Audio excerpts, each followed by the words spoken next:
The first year in the CHRO seat is not hard because the work's hard. It's hard because nobody tells you what the game actually is. So you spend months doing real work, really, really good work, and then wondering why none of it seems to land the way it should.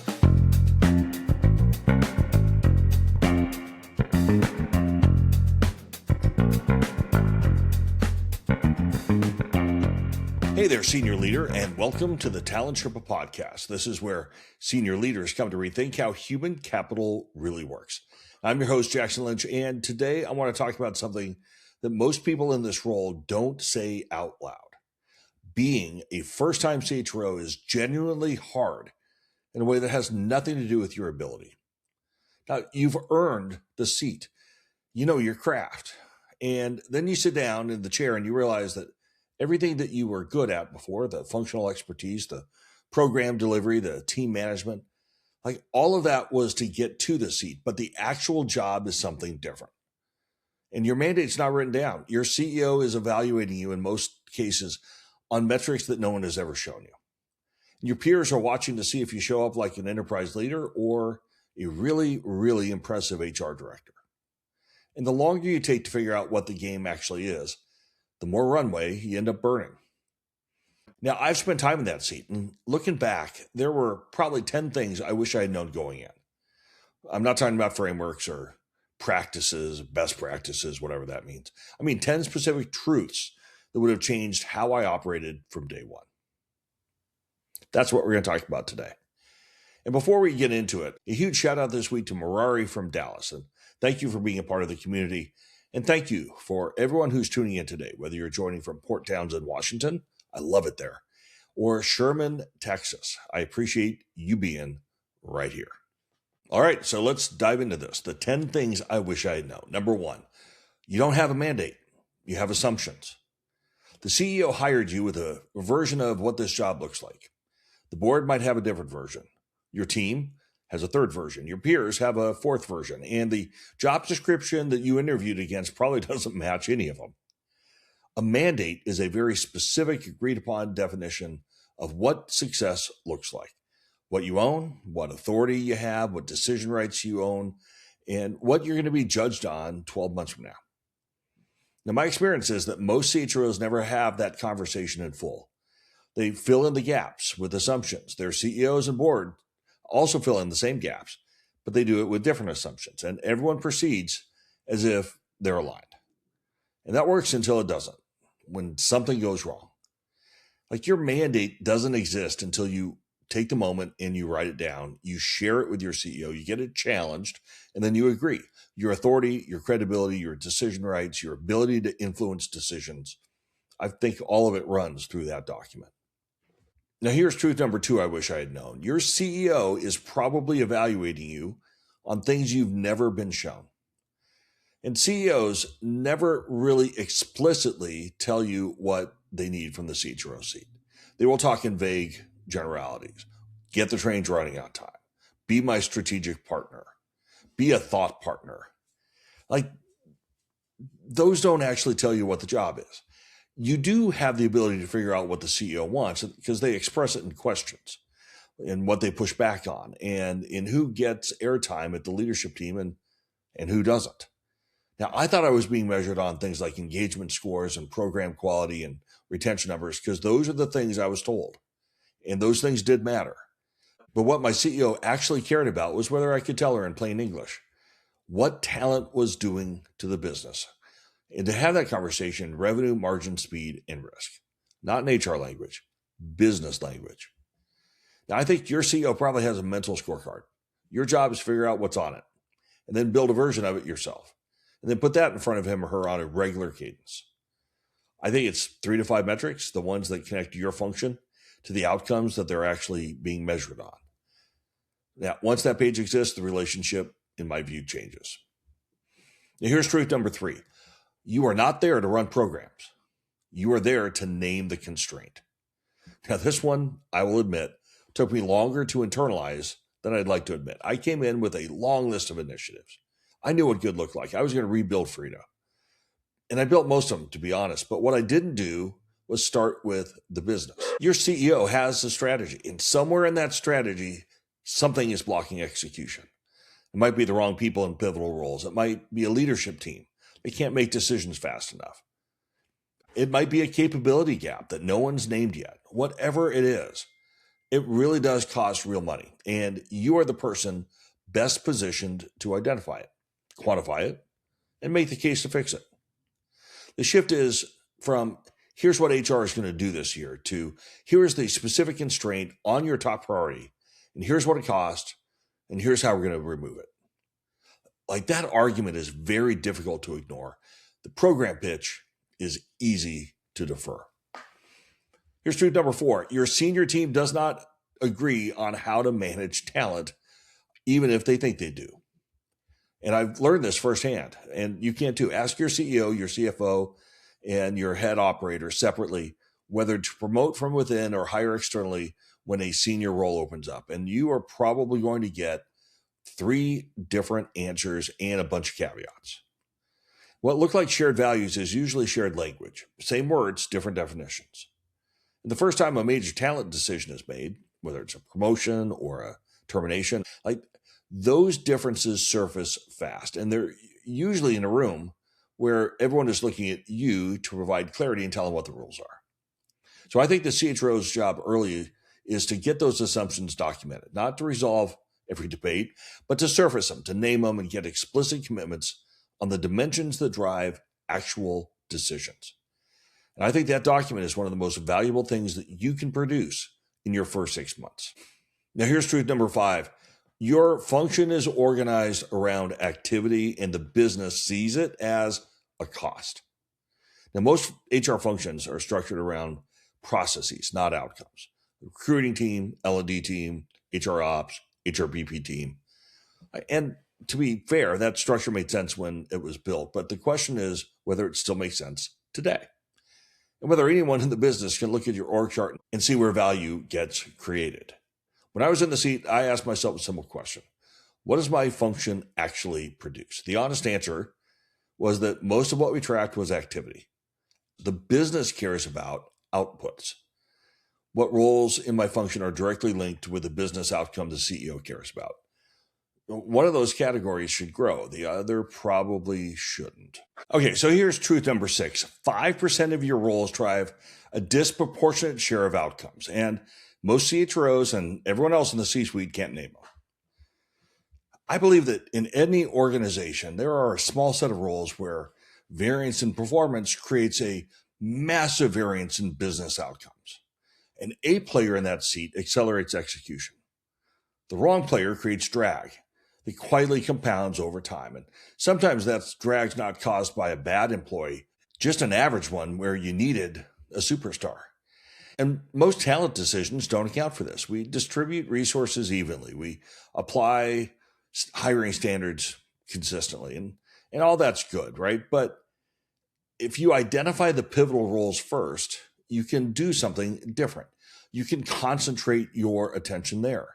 And once you've identified them and you've defined what success looks like, and each one with precision, not a job description, an outcome-anchored definition of what winning looks like what does this role need to produce in the next 12 months? When that definition exists, you stop making decisions by feel. And here's truth number 7. An A player is a market-relative, outcome-anchored assessment. Most talent conversations inside organizations treat A players as a complement, someone who works hard, brings energy, shows up early, performs well on their job. But that's not what it really should mean. An A player isn't tied to the individual. It's applied to the role and the individual, right? An A player is someone in the top quartile of available talent for that role at the compensation you're willing to pay, producing the level that that role requires. Now, that definition changes what you're actually doing when you make talent decisions. You're evaluating fit between the person and the market and the role requirements. And that, in my view, is a completely different question than general capability or personality. And when you start thinking about your portfolio in that way, what percentage of pivotal roles have A players in them right now? the number is usually uncomfortable.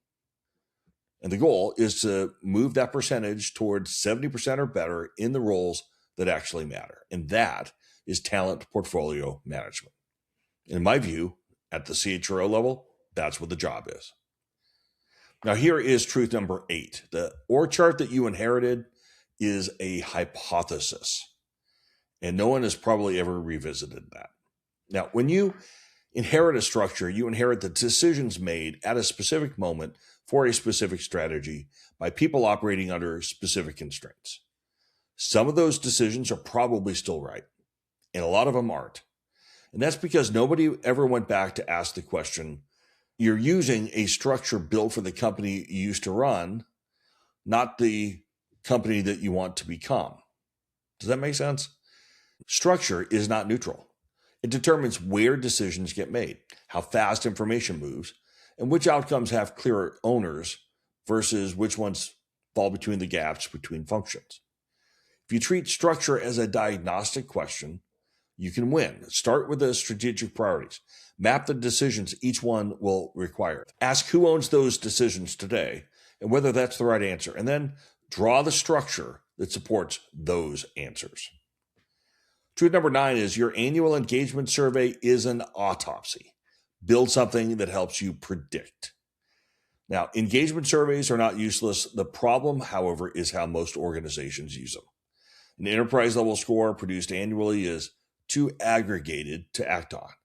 You find out you're at 68% engaged and you spend 3 months building a response to the enterprise average.